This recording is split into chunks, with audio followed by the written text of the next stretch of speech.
What's up, Taiwan? I'm Yvonne with news from here in Taiwan and around the world. Taiwan's premier has been answering questions in the country's legislature. It comes after weeks of high drama there, with the chamber passing controversial political reforms that would give it more power over the executive branch. Rick Lauer has been following developments for us from the legislature and joins us now. Rick, have we seen more of the clashes that have marked the last few weeks? So there's been a very different atmosphere here in Taiwan's legislature compared to just a few days ago, when lawmakers were shouting at one another, waving banners and flags, chanting their slogans. Now that there's been a kind of quiet, business-like atmosphere, the lawmakers here have been quietly listening to the premier as he lays out what his government plans to do in the following months and years. There's a mood of reconciliation. There's been a lot of talk about cooperation and harmony and how the legislative branch and the executive branch can work together. This, of course, despite the fact that the main opposition parties here have put through a very controversial bill that would give them more power over the executive branch. So the premier, of course, he's vowed to send it back here for more discussion. The reform bill that has been passed would change the way Taiwan's government works if it becomes law. And the main opposition parties say they want more changes. Is Taiwan's political structure going to change? Well, if the bill does become law, the DPP has vowed to send it to the Constitutional Court. They say it's going to be unconstitutional. But the main opposition parties here in the chamber, they've already become quite emboldened. They've got their sights set on even bigger changes. They want to take a look at Taiwan's constitution, and they want to change the way the different branches of the government work. All this, of course, has caused major controversy among Taiwan's population and reawakened big political divide. So despite all the talk here today of reconciliation, when that bill gets sent back to this chamber, we're likely to see more theatrics inside Taiwan's legislature, and we're likely to see more protests on Taiwan streets. Thanks, Rick. That was Rick Lauer live for us from the legislature. Former U.S. President Donald Trump has been found guilty on all 34 charges in a hush money trial. It's the first time in United States history that a former president has been convicted of a crime. Rosie Greninger reports. Go to jail! Go to jail! Crowds erupt into applause, cheers and jeers as the verdict in former US President Donald Trump's hush money trial is revealed outside a Manhattan court. Yeah, lock him up. A New York jury found him guilty of all 34 counts of falsifying business records to illegally influence the 2016 election. Those records involve hush money payments to Stormy Daniels, an adult film actor. The ruling makes Donald Trump the first US president in history to be convicted of felony crimes. Speaking outside the courthouse, Trump maintained his innocence. This was a disgrace. This was a rigged trial by a conflicted judge who was corrupt. It's a rigged trial, a disgrace. But the real verdict is going to be November 5th by the people. And they know what happened here, and everybody knows what happened here. He is expected to appeal the verdict. The decision came after less than 12 hours of deliberation from the jury of 12 New Yorkers.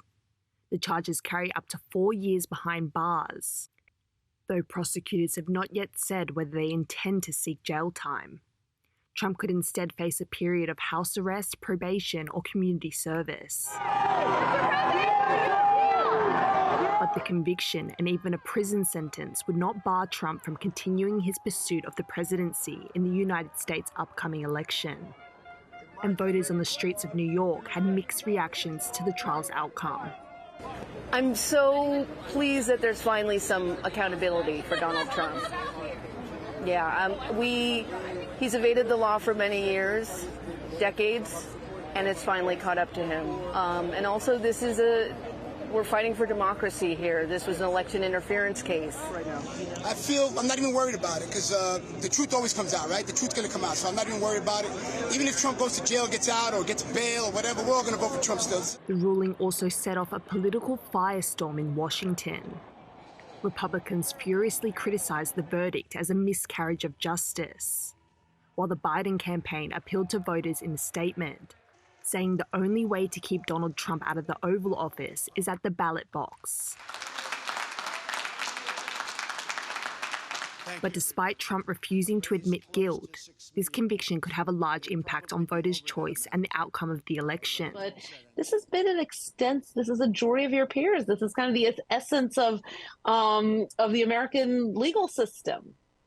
So I think it's without a doubt much harder to campaign as a former president, a presidential candidate who has a criminal conviction. Donald Trump will face sentencing on July 11th, just days before the Republican Party is scheduled to formally nominate him for president ahead of the election on November 5th. But now American voters are left grappling with a difficult choice: whether they are comfortable with putting a convicted felon who tried to corrupt a previous election at the helm once again. Dolphine Chen and Rosie Greninger for TaiwanPlus. China says it's canceling preferential import duties on over 100 Taiwanese goods. Affected items include lubricating oils and other chemical products. China had reduced duties on these products as part of a trade deal with Taiwan in 2010. But China says Taiwan has imposed what it calls discriminatory bans and restrictions on Chinese products. China and Taiwan have seen heightened trade friction on top of political and military tensions in recent years.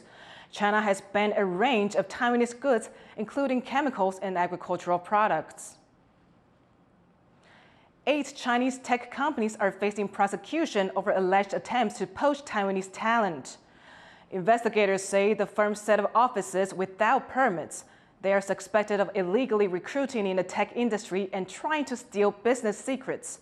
The companies include surveillance equipment maker Zhejiang Dahua Technology, which is sanctioned in the United States. Taiwan's current cross-strait policy restricts Chinese firms' investments and recruitment in Taiwan, but violation of these laws are an ongoing problem. Taiwan's military says that a Chinese rocket launch on Thursday posed no threat to the country.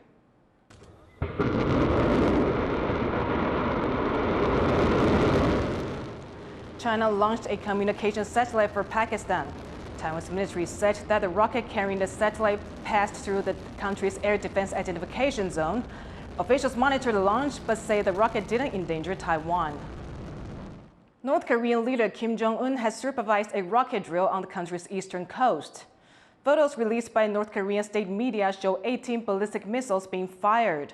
The missiles are capable of mounting nuclear warheads, and state media says the drill was meant to show the country's readiness to launch a preemptive strike on South Korea. This drill follows a failed spy satellite launch by North Korea earlier this week, and Pyongyang sending balloons carrying trash into the south. Defense chiefs from the United States and China will meet on the sidelines of the Shangri-la dialogue in Singapore. The event will see security officials and representatives from more than 40 countries gather this weekend for a 3-day defense summit. The meeting will also see Ferdinand Marcos Jr. deliver the first ever keynote speech by a Philippine president at the event. For more on what to expect from the talks, Jaime Ocon spoke to security analyst Patrick Cronin from the Hudson Institute based in Washington, D.C. How important is a meeting like the Shangri-La dialogue for countries like the United States and China, which don't usually maintain regular lines of communication?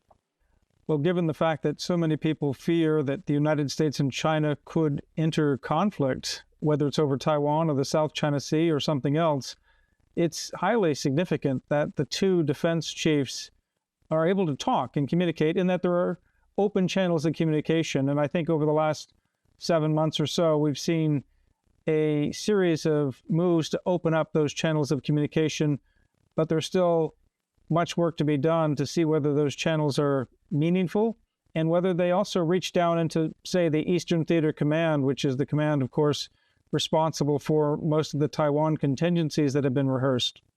But there is room for private dialogue, both in the bilaterals or the side meetings that occur in the hallways of the Shangri-La Hotel there in Singapore. Now, Taiwan doesn't have an official delegation at the Shangri-La dialogue because of pressure from China. But given that, how can other countries help Taiwan speak up for the aggression that it's facing from Beijing? Well, I think as the mainland has tried to cut off ties and strangle the relations that Taiwan has with others, there's been uptick in the exchanges with Taiwan. We see this obviously with members of the United States Congress, bipartisan. The House Foreign Affairs Committee, led by Chairman McCall, was there. Senators Sullivan and Duckworth, the two key Republican and Democratic senators on the Senate Armed Services Committee, and many others going through Taiwan, will then be at the Shangri-La dialogue as well, bringing and raising those issues about Taiwan in the margins of those discussions. I know from the IISS's early negotiations over trying to get more and maybe more official Taiwan participation in Shangri-La dialogue, because after all, the IISS is a civil society organization, so Taiwan ought to be certainly allowed to address that. But Beijing was adamant that, of course, it was really a precondition for the level of Chinese participation not to have any official Taiwan participation. So the state of art of that has been to try to get unofficial participants from Taiwan so that at least on the margins of Shangri-La, there is some substantive, serious exchanges with Taiwan, even though nothing official on the record. And one of the biggest events happening at Shangri-La is the keynote speech by Philippine President Ferdinand Marcos Jr. What can we expect from his speech? Well, obviously, the speech by President Marcos is historic because he has a chance to be a real statesman. And I think what we've been surprised about in Washington over the last couple of years is just how much of a statesman he wanted to be. This wasn't just about reversing the legacy of his father. He really wants to be somebody in the history books here who turns the Philippine policy from internal security concerns to external maritime, to helping to play a bigger role. And then you've got, of course, President-elect Prabowo Subianto of Indonesia, who will also be addressing this conference because he's still defense minister. That's also something else to watch. So the two Southeast Asian leaders who are going to be addressing this conference in particular, I think that will be a sign. What way is Southeast Asia heading here in terms of the U.S.-China competition, in terms of how Southeast Asia will safeguard its interests in light of China's assertiveness? That was security analyst Patrick Cronin from the Hudson Institute speaking with our reporter Jaime Ocon.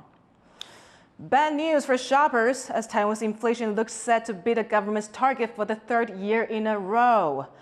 This year's Consumer Price Index, which measures the change in prices of consumer goods, was revised to just over the inflation warning level of 2%. Consumers may see prices rise for eating out, rent, and medical expenses, but Taiwan's Statistics Office say the overall increase is not too high. 大家每天在碰到的一个品项就会比较说涨的幅度比较大。所以大家就会觉得说，你的物价还是偏高但是事实上，如果整个平均下来，其实是应该可以维持在2点多出头。A Taipei court has ruled that a transgender man can change his gender marker on identification documents without undergoing surgery. Taiwan law requires trans people to have a gender-affirming operation and psychological assessment before they can legally change gender. But rights groups say this is unfair and have been taking cases to court. The court previously ruled in favor of a transgender woman. Thursday's ruling does not set a precedent, but activists say it's an important step forward for LGBTQ+ rights. 法院直接命户政单位必须要为这个当事人变更性别，是一个非常好的一个结果。希望能够引领着后面更多的胜诉判决，但是对我们来说最重要的这个函释能够尽快的把它变更。Thank you for watching What's Up Taiwan. You can visit the TaiwanPlus website or follow our social media for more of our stories. Finally, a zoo in Poland has released this footage of recently born twin lemurs, animals that are endangered in the wild. I'm Yvonne. Take care, and I'll see you next time.